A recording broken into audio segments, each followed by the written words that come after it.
Awesome. Well, welcome to the show, Robert. Thank you so much for coming on the podcast. I've been looking forward to this for quite some time. We've had to reschedule a couple times, so definitely appreciate your patience, but excited to have you on the podcast and hear all your words of wisdom. I'm a big admirer of what you do, and so excited to have the chat. Yeah, thanks for having me on. Perfect. Well, I do think more broadly, you probably have one of the more interesting backgrounds and upbringing in crypto.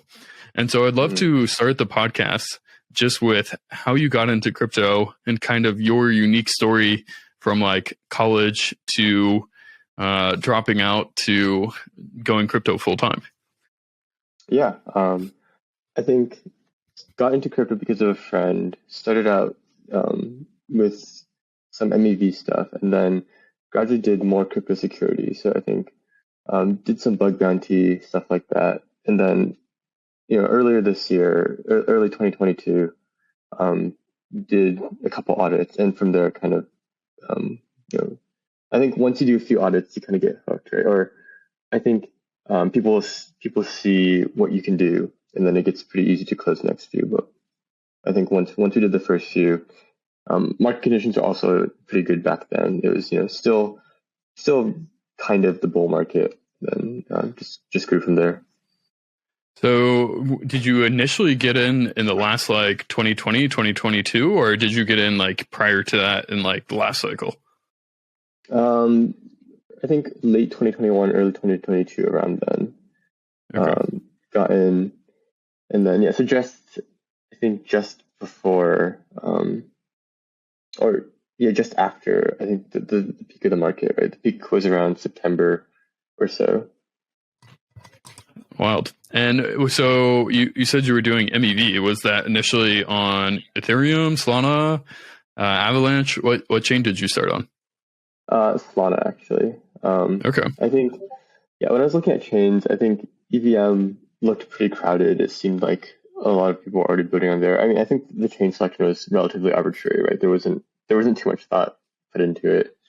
I mean, Solana seemed like there was less competition there. Seemed like it was a pretty cool chain. I also wanted to learn Rust, right? Like, I figured worst case, if everything doesn't work out, at least I know Rust now. So. Yeah. That's awesome. So you got in through MEV, you started on Solana, and you started doing security audits. Could you talk a little bit more kind of about, like, did you like do hackathons? Did you discover a bug? Like, give us the background and all the context.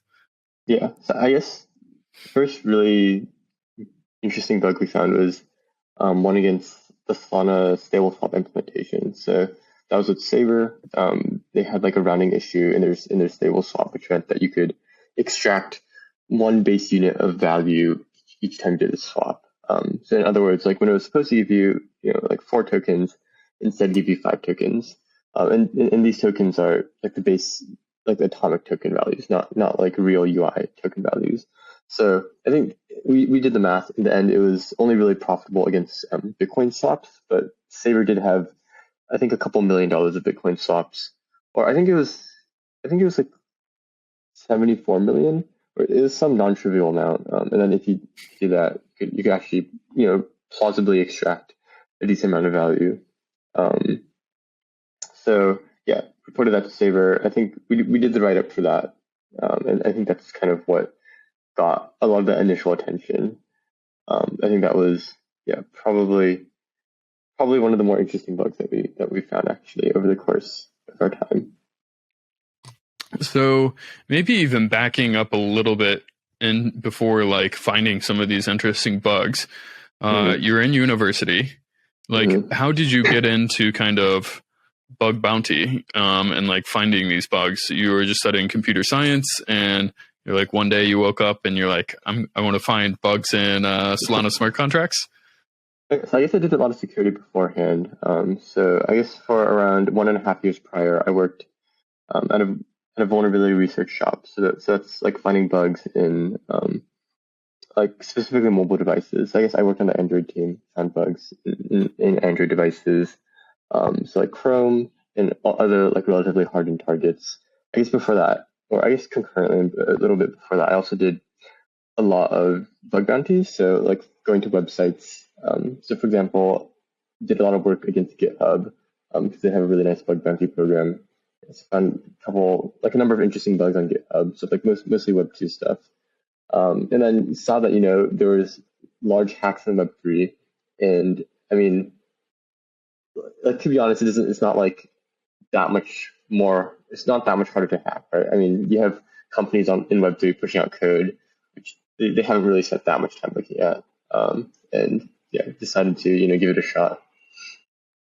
Awesome. And so ultimately you ended up dropping out of school. So could you kind of talk or like walk us through that progression of like you find some bugs, maybe you build up some client base, and then ultimately you're like, all right, this is going well. I'm not going to do school anymore. Yeah, definitely. I mean, I think it's pretty hard to divert your interest in two parts, or pretty hard to focus on two things at once, right? So I guess my first or spring semester of 2022, I was doing it part-time, like doing school part-time and then doing this company part-time. It was like pretty hard to balance that out. So I figured I kind of wanted to just focus on one thing at a time, right? And it doesn't, like, if I really wanted to, I could always go back to school, right? So it seems like there's not that much downside to dropping out. And I guess the company is going pretty well. We had a decent amount of, like, a relatively established client base. I figured I wouldn't be wasting my time if I gapped or dropped out. So it seemed pretty logical, and decided to do it. That's awesome. And congratulations. It's always a hard decision. I think I always admire kind of people's stories. It's hard to make the decision in the moment, but looking back on it, if you're successful, everybody will say it was easy and like it was obvious, but at the point in time, it was definitely not obvious. So definitely applaud you for making the jump. Could you talk about a little bit about OtterSec and your company more holistically? Yeah. So I mean, at its core, we do smart contract audits, right? So we read code and we try to figure out what bugs there exist in the code. I think that's like a very high level overview. I guess, we also try to figure out patterns in code that people mess up on, right? So we try to figure out what are the recurring mistakes that people make.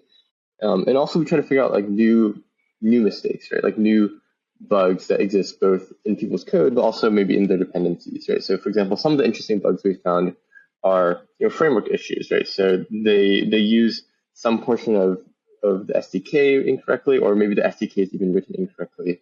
And I think that's really about just having, like, our philosophy is really about having a deep understanding of the entire ecosystem, right? So not only the code that we're reading, but also all of its dependencies, and ideally as deep as it goes, right? So ideally all the way down to like the VM runtime. I think that's kind of where we try to focus our expertise. So like the core protocol code, all the SDKs, and then the VM itself.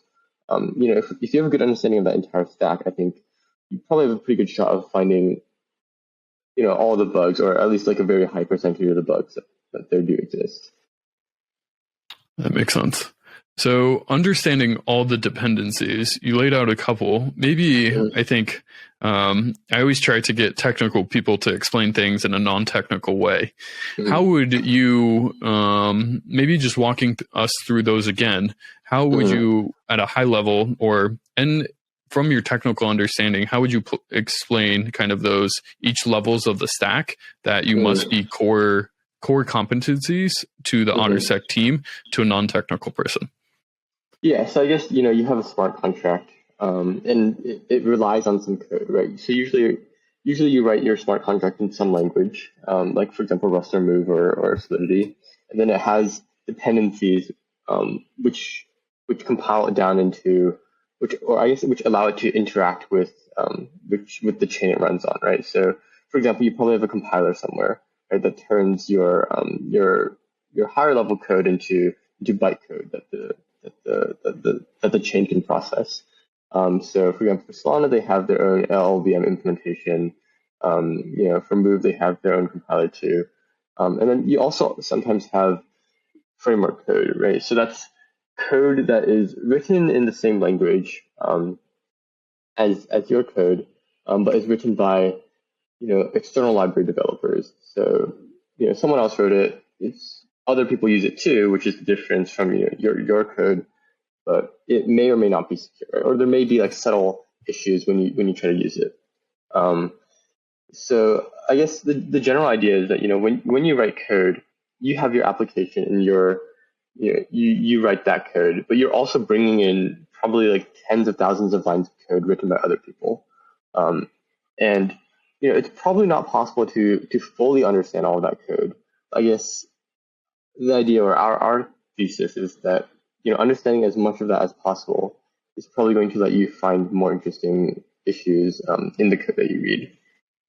And out of kind of those core components, what has your team kind of found as like the highest exploits, or the highest number of exploits in kind of those dependencies or kind of core competencies?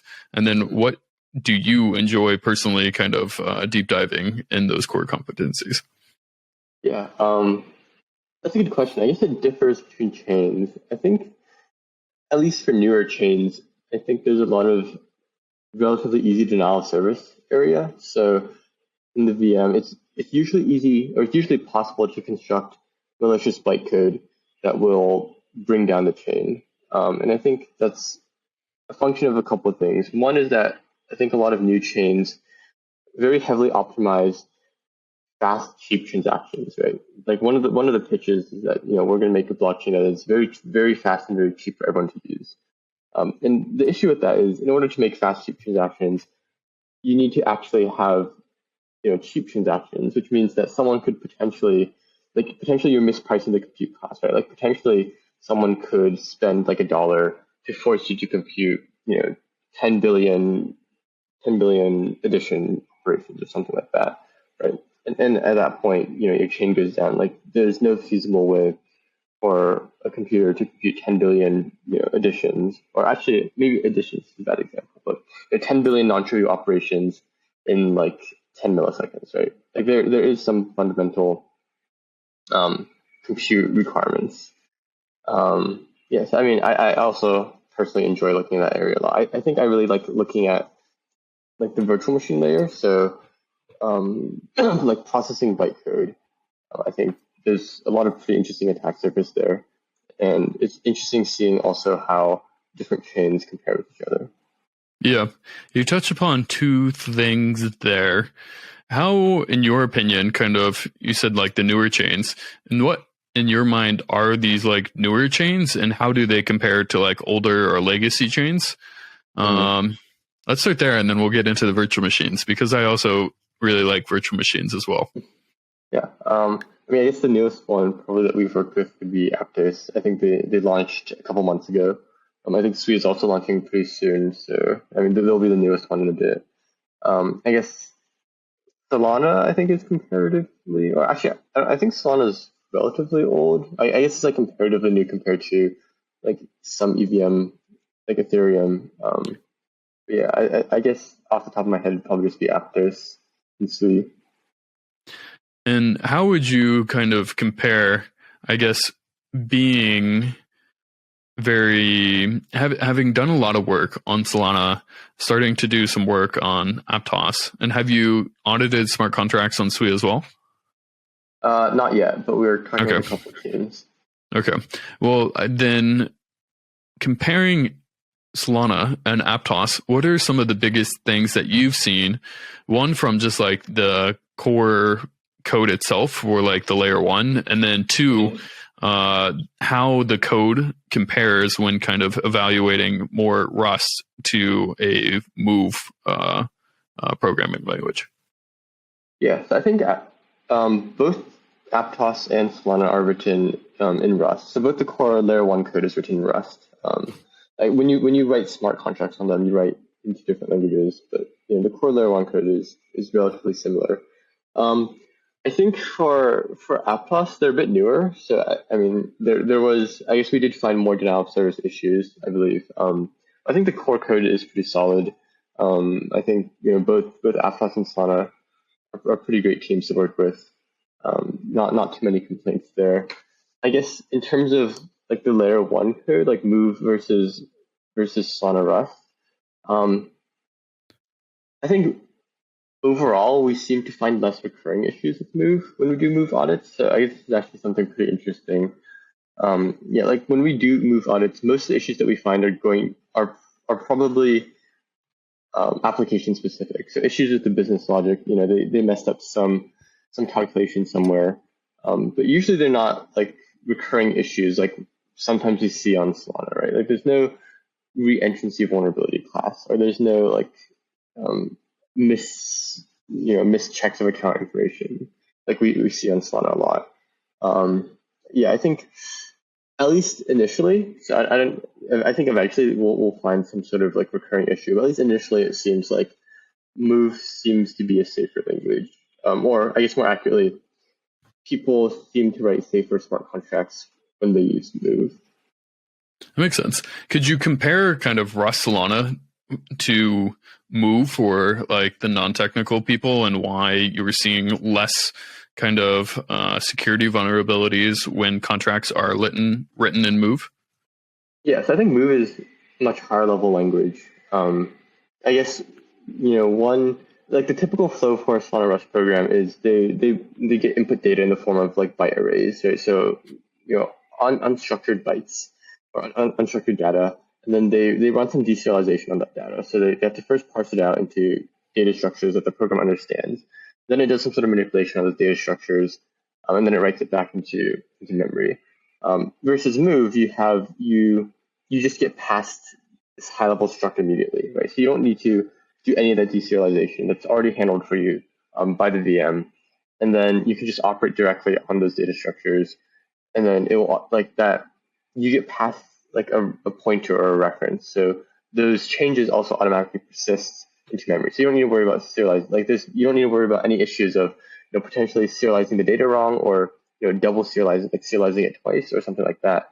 This is overall less attack surface. I mean, I think Move is somewhat comparable to Anchor in Solana, where it's a high level interface which abstracts out a lot of the, I guess, more tedious parts of the smart contract writing.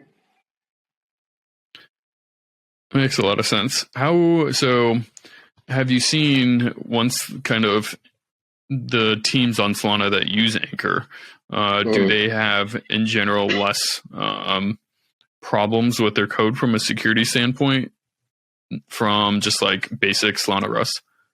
Yeah, definitely. I think we strongly prefer to audit teams who use Anchor. I think out of the teams we've audited, I believe only one has not used Anchor, or I guess in the past few months, probably like one or two haven't used Anchor. I think, writing code in Anchor, makes it much less likely to have vulnerabilities. I guess the issue with Anchor is there's still, a number of, so there's a couple issues. And actually there's an Anchor rewrite happening. So I don't think these issues are, unsolvable. I think that eventually they will be solved. I guess there are a couple issues with the current implementation of Anchor. I think one is that there's always a way to like use unsafe accounts, right? So there's this thing called remaining accounts on Anchor, and you can always like fall back to the unsafe mode, I guess. You can always decide that you're going to write out the parsing yourself, right? So because there's that fallback, some people use it, and some people don't fully understand the implications, and they end up shooting themselves in the foot. I think also just this notion of accounts is relatively hard to reason about, where you have lots of different resources, or lots of different data that you need to enforce relationships between, right? So for example, if you have like a lending protocol and user position, you need to enforce that the user position belongs to that lending protocol, right? And that needs to be an explicit check somewhere in the code.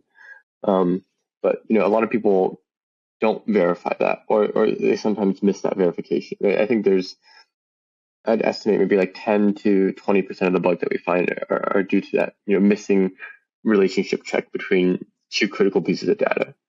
And yeah, it's pretty hard to catch that all the time. And I think that's I guess the way you would solve that is, and I think this is happening in the interview, right, is you would define that relationship at creation time. So you would define that the position must always belong to a lending market, and more specifically, it must always belong to like this particular lending market. And then when you pass in the lending market, you just like automatically associate the two. And I think that solves a lot of these issues. Out of well, I think you've answered the first one. Solana Rust to Anchor versus kind of now Move. What is your kind of personal favorite to how actually, maybe a better question is like, what do you think the end game is? Because we're now kind of like getting into different levels of abstraction. Like Solana Rust, kind of like very basic, but a lot of freedoms. Armani building on top of that with Anchor, and now Move kind of being the next iteration. And how, in your opinion, does it continue to evolve? Yeah, I mean, I think Move is a pretty good close to endgame, I would imagine. I think my only complaints with Move are it's a bit clunky to work around with. Like, for example, they don't have dynamic dispatch, so all your calls must be defined at compilation time, which means that it can be harder to write, for example, arbitrary flash button programs, or you have less guarantees when you write those kinds of programs. I think something Move like, where you have like a very high level language with resources that you're like the user should never have to worry about deserialization, for example, right? A higher level language like that. I think Solana is also considering porting Move. I heard it is. Yeah, I'm not sure how far along they are with that, but I heard there's some progress being made in that front. Yeah. It will be definitely interesting to see if Move kind of becomes the de facto standard out of like all these like high performance chains. Did you have you ever kind of interacted with like Ethereum smart contracts or do Ethereum audits? Yeah, we do a couple. Yeah, I'm not as familiar, but I do have like some level of understanding there. And why is it just like the team wasn't as interested, or you want to kind of develop more of a deep technical understanding in kind of these newer chains? I'm curious, why not Solana, or why not Ethereum? Yeah, I think we wanted to, I guess, focus on what we were doing first, right? So started out on Solana. I wanted to make sure that we could do a really good job there first before even considering moving on to other chains. I think now, focusing a lot on Move, making sure we can do a good job there as well. I think Ethereum is actually pretty interesting. It's like a very old ecosystem, and there's a lot of nuances that you have to understand when you're doing auditing there. And so I think that part is pretty cool. Like, for example, all the token contracts and all the differences between, like, subtle differences between each token contract. I think that, for example, is really cool. Also, the bytecode is also pretty interesting. There's like a whole, because EVM gas is so expensive, right? Or Ethereum gas is so expensive. So there's this like whole group of people or subset of people who are devoting themselves to golfing bytecode, right? Which I think is pretty fun. So yeah, I mean, I think there is a lot of interesting stuff to explore in Ethereum. Just in the past, haven't really had the time, and just starting to do that a little bit now. That makes sense. Maybe on that topic, let's talk about virtual machines. So there's the Ethereum virtual machine, which is single threaded, and then we kind of have the newer, more modern virtual machines being parallel processing with Solana and Aptos. Could you talk from like your technical expertise to maybe each of them and like compare and contrast them, and then we'll get into like how you would compare and contrast them from like a security standpoint? Yeah, I mean, I guess they're all different. They all have their own bytecode. I guess, for example, Solana's BPF, Ethereum has its own bytecode. Move, Aptos, we both run the Move virtual machine. They both run on, I guess, a comparatively higher level bytecode. So I guess that's probably the main difference. Like, I think Ethereum's EVM and Solana both operate on relatively low levels. Like, they have a stack machine, and Ethereum has a stack machine.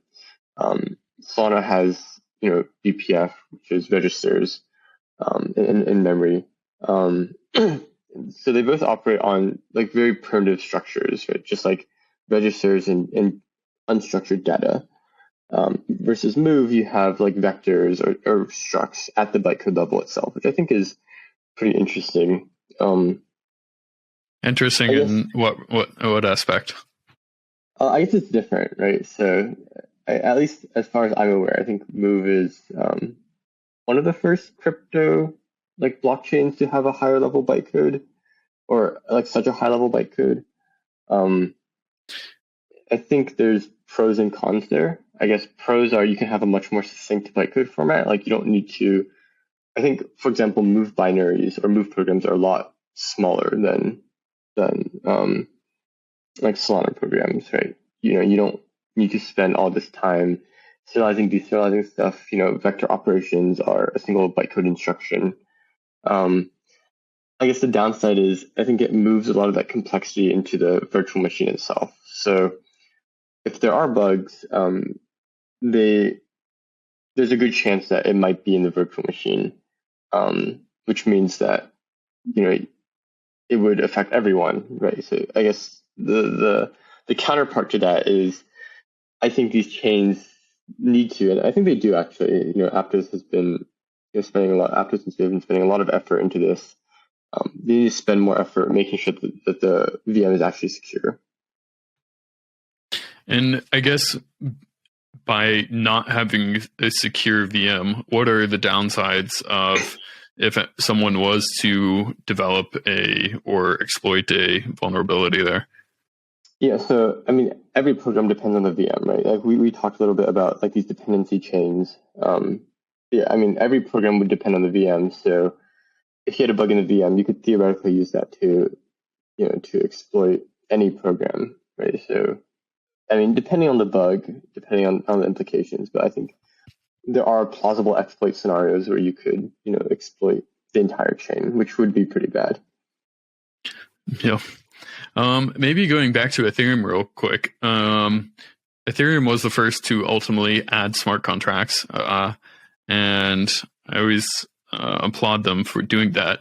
I think on the virtual machine side, it's been interesting that they started with, I think because they were the first, they started with a more simplistic virtual machine, being single threaded. Could you talk about the differences in like your point of view from like only doing transactions with a single threaded virtual machine to a virtual machine that can do parallel processing? Yeah, so I'm not super familiar here, but at least from my understanding, I think the main constraint is like explicitly specifying data dependencies, right? So for example, on Solana, you have to pass in all the accounts, and that's the only data that you can ever access in that particular execution. Versus Ethereum, you just call a contract, they can call whatever contract they want. They have arbitrary dynamic dispatch. You can load data from anywhere. So Ethereum is pretty easy to single thread. Solana, because you specify the data dependencies, you can, I guess, like programs with differing data dependencies can be ran in parallel, right? If you have a program that only accesses this coin versus another program that only accesses other coin, you can run them completely in parallel. You don't need to worry about any sort of conflict. I think this is similar. I believe Solana is similar to Sui. Well, I think Sui actually has like a slightly different consensus model, but Sui also has explicit data dependencies that you pass in. Aptos uses something interesting called blocked STM, which I'm only vaguely familiar with. I think the idea is you run transactions and then on conflict you roll back the transaction, which I think is pretty interesting. It means that you don't need to explicitly specify these data dependencies, which I think actually is a reasonable cause, or it's like part of the reason why people mess up, or it's like, going back to the vulnerability classes on Solana, like a lot of that is because people inaccurately specify those data dependencies, right? Like they pass into accounts and they don't properly ensure the relationship between the two. I think Aptos has this interesting model where they just say, we're going to run all the transactions and then we're going to figure out the conflicts. And then hopefully there aren't that many conflicts. And then we'll try again after all the conflicts, which I think is fine. It seems I don't know if it's been tested in mainnet. Actually, I believe they had NFT mints with thousands of TPS, and it seemed to go fine. So it probably seems to work. Yeah, it probably seems to work decently. It is interesting how both Solana and Sui are using, stating contracts up front, and then Aptos using block STM to run those, and then if they can't run in parallel, then they just rerun them serially. Yeah. Do you have a preference, or do you think, like, from a performance standpoint, one is better than the other? Well, I think explicitly specifying your data dependencies is probably going to be more performant, because this you don't ever have to rerun anything, right? Like, you have all the information at the start. You know exactly what data this transaction can touch. I guess on the flip side, I think it's also probably less secure, because I think at least in the past, people seem to mess up specifying that a lot, right? Or it's like when you have to explicitly specify everything, it's harder to ensure the relationship between everything that you're specifying.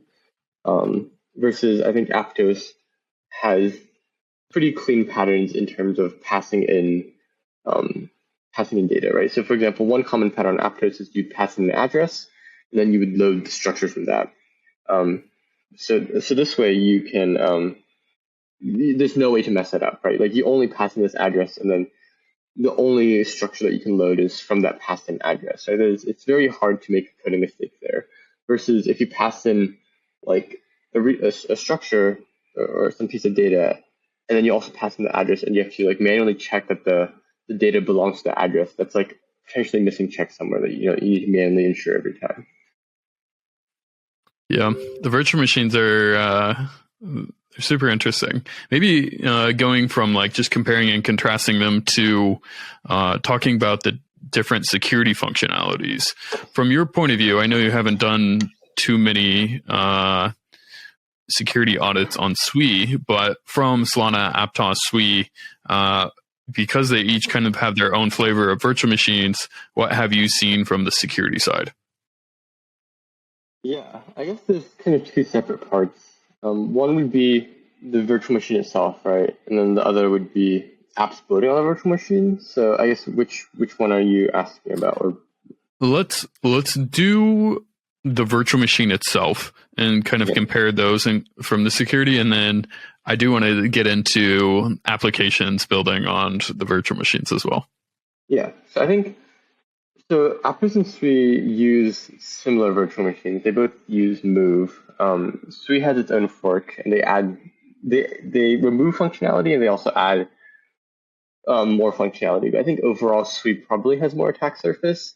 I guess the parts they remove are related to. So Sui has its own storage model, and the parts they remove are related to storage access in the Move virtual machine. So like borrow global, I guess for anyone who's technically minded, like borrow global or global view, like those instructions are actually explicitly disallowed in the Sui virtual machine. But I think most of the attack surface remains probably the same. I think compared to Solana at least, Solana has a relatively simple BPF interpreter. Actually, if you look at the code, it's basically just like a single loop. It's like a big for loop or a big while loop, and then there's a big switch statement, and then each switch statement just like operates on some registers. Or I guess that's the interpreter branch. They also have a just-in-time, so a JIT compiled version, which I think does introduce more attack surface. But yeah, I think Solana is pretty simple. Yes, I think Aptos and Sui have a more complicated virtual machine, and as a consequence, they probably have more attack surface. And at least there seems to be more bugs, at least from what we've seen. So how does that then translate to applications building on each of these virtual machines? Yes, I guess the converse is probably true, right? So I think if there's more bugs in the virtual machine, hopefully that means there's less bugs in the applications, right? Or else worse off for everyone. But I guess the way I think about it is, you have bugs and they're going to probably appear somewhere. And I guess in this case, Aptos and Sui decided we're going to make them appear in the VM, and then hopefully will be able to make a concentrated effort to patch all those issues, right? Versus Solana opted for a simpler virtual machine, where I guess they don't have the hindsight of all this of the past 3 years of smart contract development or so. So I don't think it's their fault per se, but they have a simpler virtual machine, and then I think as a consequence, applications which are writing code on Solana tend to have more issues. This is definitely true if you use the Solana Rust SDK or the Solana C SDK. Yeah, definitely if you use the C SDK. Thankfully, we haven't had to audit that many C contracts. Probably still true if you use Anchor, although not as much. Makes sense. Yeah, it is. It's all fascinating. It's kind of moving the problem from one point to another, and who will kind of bear that burden. Going forward, what is your kind of take on how can we say like automate these things? How can we overall just make programming in Web3 more simplistic, and like bring in more WebTube devs? Yeah, that's a good question. I guess automation's an interesting question because I think at least from our perspective, the point of automation is to get rid of dumb bugs, right? Like you shouldn't be making the same bugs again and again. And automation is really great at detecting like these recurring issues when you program. So I think there's two ways. Like one, you could write a tool to find these bugs, right? You could write some sort of static analyzer to detect missing checks, or you can write like a framework that makes it harder to write these bugs in the first place, right? So for example, with Anchor on Solana, you don't need to do all these account checks anymore. Or you don't need to do as many account checks, and that eliminates a whole bug class that could also be detected through static analysis. But I think the better way or the more productive way is to really just write a framework to make it a structurally safer language, right? To make it harder to make these mistakes. And I guess it seems to me at least that in order to get more people to use these languages, you kind of need to make the languages safer, right? Like you can't really convince Web2 developers to pick up Web3 if there's like a 25% chance they're going to lose all their money if they write code in this language, right? I just think that's kind of unacceptable, or it's very hard to make that pitch. It's very hard to tell them that if you want to write a smart contract, you better study for 3 months or 6 months or 12 years before you write any code, or else there's a good chance that you're gonna screw something up really badly. So that's kind of headed towards something like Move, or kind of removing those complexities overall. Yeah, so actually, I have a blog post that I wrote on Move. Well, I guess Move is like the best example of such a language right now. But I do think that I do think other languages will become more like it. Yeah, I think I call it like structurally safer languages in the blog post. Languages that remove entire vulnerability classes, that remove like these entire swaths of dumb mistakes that programmers repeatedly make. I think those languages will come out on top eventually. Definitely makes sense. If you can eliminate it altogether from developers' purview, definitely would push the space forward. What are your thoughts around like formal verification of smart contracts at kind of like the base layer? Yes, I think formal verification is a really nice buzzword. I think it has uses. I guess to be clear, formal verification is just the formalization of certain properties of code, right? It's saying that we can use some sort of program to prove that this condition is always true, or that this property is always true. But the issue is like the properties that you're proving have to be very formulaic, right? So you can't really prove, for example, or it's very hard to prove, for example, that a lending protocol or like a swap never loses money, right? Because, for example, you probably should lose money if someone withdraws funds, right? Like if someone's trying to withdraw money from a lending protocol, the lending protocol probably should be losing money, right? I guess you could at its core, it's very hard to think about what you're actually trying to prove, right? And there are actually instances where people formally verify contracts, and it still gets hacked, right? Because well, I think they tend to get hacked less, but you could prove the wrong thing, or you could prove something wrong, or there could be a bug, in the VM, or there could be a bug in your proof engine, all of which aren't really covered. I mean, I do think formal verification is generally useful. I think it probably eliminates certain classes of vulnerabilities. I don't think it's 100% security, right? I don't think. I think a lot of people say formal verification as like gold standard. Your contracts will be 100% secure. I would say it's probably more like 99%. I mean, I think it's pretty good. I think it's probably better than just doing an audit. But I don't think it's possible to get 100% security. Makes sense. Yeah, always hard to hit that mythical 100%. Always a challenge. How do you think about? So I think the last couple of years have been interesting to say the least. Some of the biggest things that emerged were bridge attacks and exploitations in bridge code. Why does it seem like bridges more holistically are targeted from the security standpoint, or have been victims to these thefts? Yeah, I think the main thing is that bridges are really hard to do properly. I think when you write a bridge, you need to have your engineers need to have a strong understanding of dozens of chains, right? Or like however many chains you deploy your bridge on, your engineers need to have a strong understanding of each of those chains.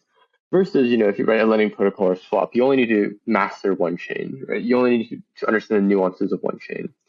So I think that diversity of environments is what really makes bridges hard, right? Like when you deploy on Solana versus when you deploy on Ethereum versus when you deploy on Polkadot, right? All those chains are completely different. It's very hard to understand all those nuances when you write code for them. And I think, a lot of bridges didn't fully understand that, or they were pushing code too fast, and then they missed something and they lost all their money there. I guess also it seems that, a lot of people. Actually, I should probably double check this, but it seems like the TVL of bridges is generally higher than other programs, right? It seems like more people put money into bridges, when they're moving assets cross chain, right? So, yeah, it seems like they also when they do get hacked, more people notice because it's such a big number. Do you feel like bridges ever will iron out all the bottlenecks that exist today, or properties that allow these hacks to occur, so the code will harden over time where we'll read less about these? Or do you think this is a continued problem that will surface again and again? Yeah, I definitely think I definitely think it will go down, right? I mean, I think bridges can basically only get hacked once, right? There was only one bridge that has been hacked, or has been hacked and has not immediately died. But I definitely do think that you can't lose $320 million twice, right? I think these bridges do recognize this, and they are making efforts, right? Like at least the bridges that we work with, it seems like they are very security conscious now, rightfully so. And I guess as long as you aren't pushing more code, right? Like if you're just staying on the same chains, intuitively, you probably can't mess up that bad, right? I think when you start pushing new code, that's when it gets a little bit more interesting. But at the same time, there are mitigations in place that I think bridges are exploring that makes it less likely that there'll be these catastrophic hacks moving forward. Yeah, I hope so. No more hacks. I know they'll continue to occur and will never, or hopefully trend down in the number of attacks that occur yearly. But always not fun seeing those big numbers appear on such and such chain got hacked. Yeah. And you spend the vast majority of your time, pretty much all day, combing through these different smart contracts and different ecosystems, and you've seen a lot of kind of common mistakes that these engineers make. Mm-hmm. If you could talk with or give a talk on kind of security and best practices, what would you tell to engineers about security and how to think about it more broadly when they're writing these smart contracts? Yeah, I mean, I guess probably the best tip that I would give is just give yourself more time to read the code yourself, right? I mean, to be honest, I think writing comprehensive tests will get you very, very far, right? Covering, thinking about all the possibilities, or even just trying to think about all the possibilities and writing test cases to cover them in like all the different scenarios is probably going to cover, I'd say, like 50% of the vulnerabilities that we find. It's kind of amazing, how many times you get code bases that are clearly untested that was going to get pushed to production, but thankfully did not. I mean, I think just thinking closely about what the edge cases are, right? Like, for example, if you have, a swap program, what if someone tries to swap, millions of dollars through, or like writing a test case for that? It's probably a good idea just to make sure you have that covered. What if someone tries to swap like the minimum amount through? Or what if someone tries to swap 0 tokens through? Like if they swap 0 tokens, hopefully they get 0 tokens back, right? Which was not true for some programs. So just writing comprehensive tests, I think, is probably, and giving yourself more time to write those tests, like an extra 2 weeks after your code is finalized, is probably good. Definitely good words of wisdom there. You'd be, I mean, I guess you personally wouldn't be surprised, but I think the listeners would be surprised by how quickly, the space moves, and because of that, people wanting to just get code to production as soon as possible, which can sometimes be good and sometimes end very badly.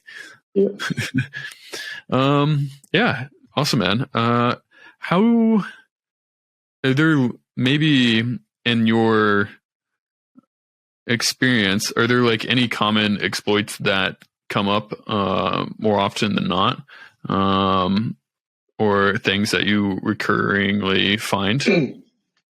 I think those are probably chain and protocol specific. So chain specific, I think there's issues that come up for chain, like Solana account issues, Ethereum, like reentrancy, for example. And I think there's also protocol specific issues. For example, lending protocols, they often mess up. For example, flash loans, right? Like they might mess up the implementation there. I guess move flash loans specifically. They sometimes get messed up. But I don't know if there's a broad thing that applies to every chain and every protocol. I'm not sure. I don't think there's any super broad vulnerability classes like that. That makes sense. Interesting. Maybe going forward, I think Web3 more broadly is kind of idealistic around self-custody.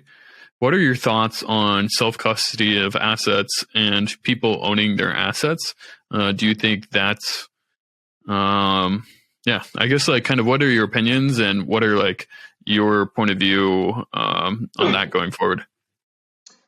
Yeah, I mean, it seems ideal. I guess it also feels hard to onboard people if we have, if we force everyone to learn all this private key, public key stuff, right? I feel like, at least for non-technical, Web 2 people, it seems pretty hard to justify like, oh, you should, you have to learn all this stuff in order to use this new application, right? It just seems like a very hard sell, or like a very high barrier to entry. I mean, I think self-custody in the ideal world is great.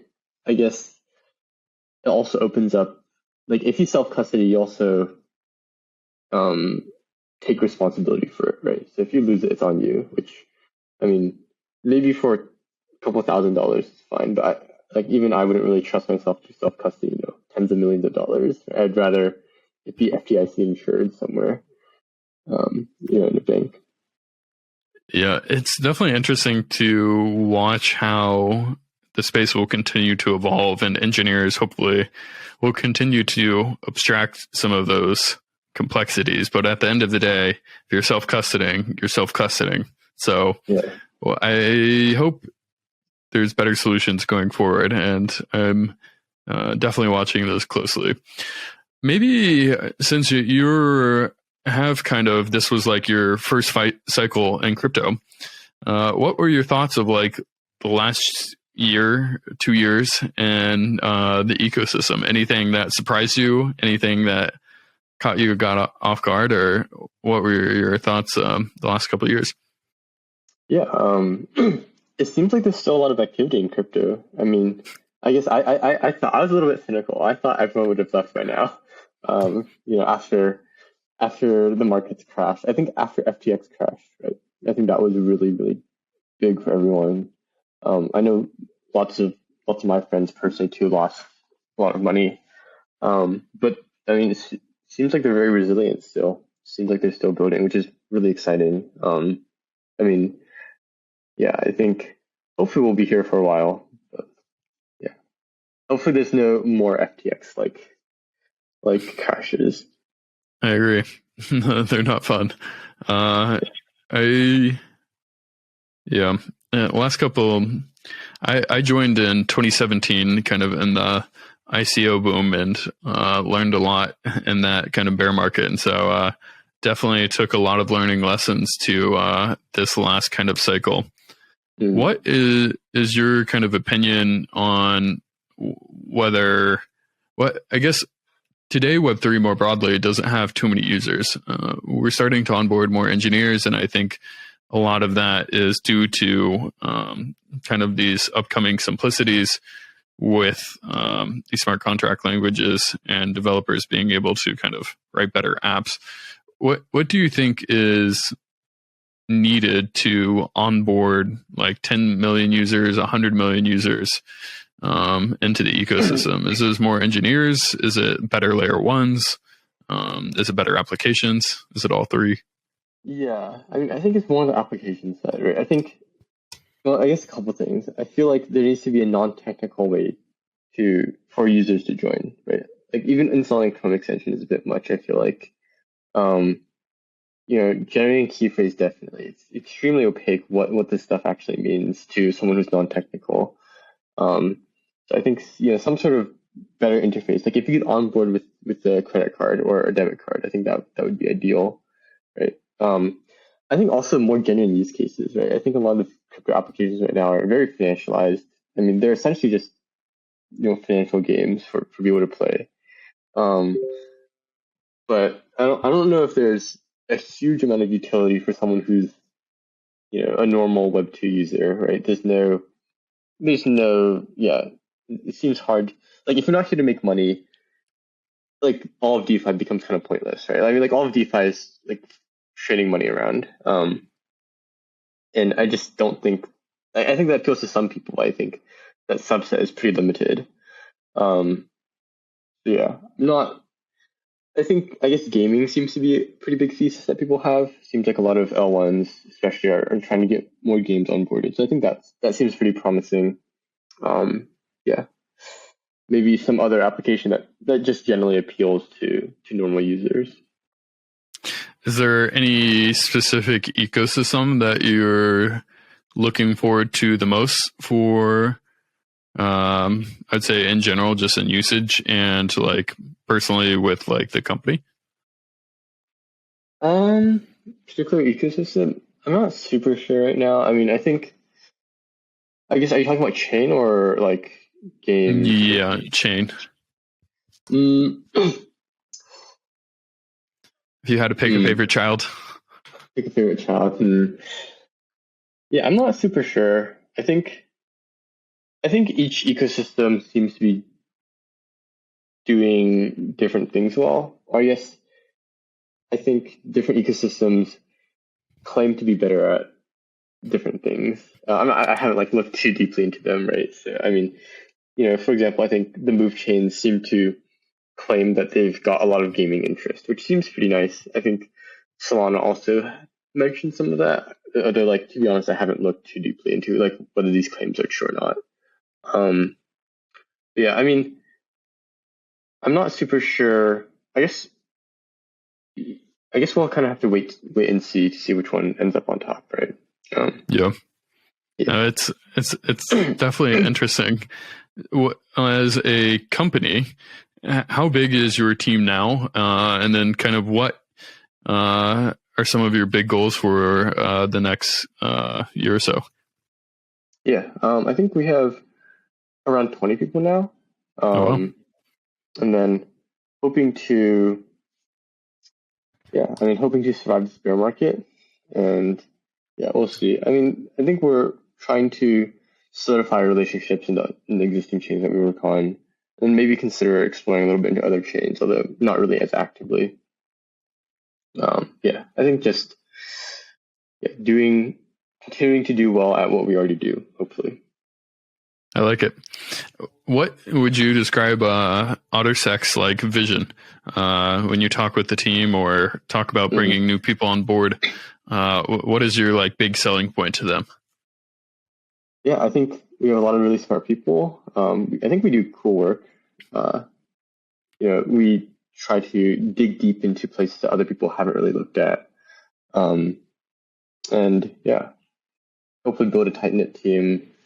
Hopefully build a really strong understanding of these ecosystems, and then use that to find interesting bugs. Nice. Maybe just kind of wrapping it up. What are some like war stories that you've had finding some of these interesting bugs? You don't have to name names, but interesting bugs that you and the team have found. Yeah, I mean, actually, most of them, we try to be pretty public with them. Most of them are, I think, on our blog post, on our blog. So if you go there, you can find a couple. I guess there's a couple that we haven't published, mainly out of respect for our clients. I think sometimes when we find issues that are pretty big, our clients prefer not to publish the audit report, which is okay. I mean, it's their choice. Are these on mainnet or are they still like testnet? Oh, definitely mainnet. Yeah, I mean, if it's testnet, I think it's testnet. People don't really care, but I think there's a couple mainnet programs which probably should not have been on mainnet. Hopefully, those get patched pretty quickly. Yeah, of course. Okay, good. Those are teams we work with they're not trying to rug people, right? They just they push code a bit too fast. Definitely makes sense. Yeah. No, it's amazing to watch the industry. It's really cool to be able to see people like yourself and the OtterSec team step up to kind of fill a gap in the ecosystem that is desperately needed in such a fast-growing industry. And so definitely applaud your team for doing so, taking the hard jump of kind of leaving college and deciding to do your own thing. It's not easy. But no, just appreciate what you do for all these different ecosystems and helping keep our application safe. It's hard work, but everybody appreciates it. Yeah, thank you. Thanks for having us on. Yeah. Thanks again. Where can people find you? Maybe plug your blog post so people can go read about all the hacks that you've discovered. And yeah. Yeah, I think it's osec.io/blog, or it's just on our website. I'm not sure if you can link it somewhere. I can put it in the show notes. Yeah, that'd be good. Yeah, osec.io/blog. I think it's mostly technical writing, so I'm not sure if it'll be super interesting. Or I think it requires some level of technical understanding to understand. But hopefully it's relatively readable still. For sure. No, I think you did a great job of kind of explaining some of the deeply technical stuff and ways that people can understand. And I always find that as a superpower, the people that can communicate the hard technical things in simple, non-technical ways is a big skill to have in the space. Yeah, definitely. Yeah, I think sometimes you get a little bit caught up in like the technical weeds, but hopefully some of it was understandable. And if you have any questions, always ask me. Perfect. Well, thank you again, Robert. Really appreciate your time. Glad we could make this happen. But yeah, appreciate all your work, and thank you again. Yeah.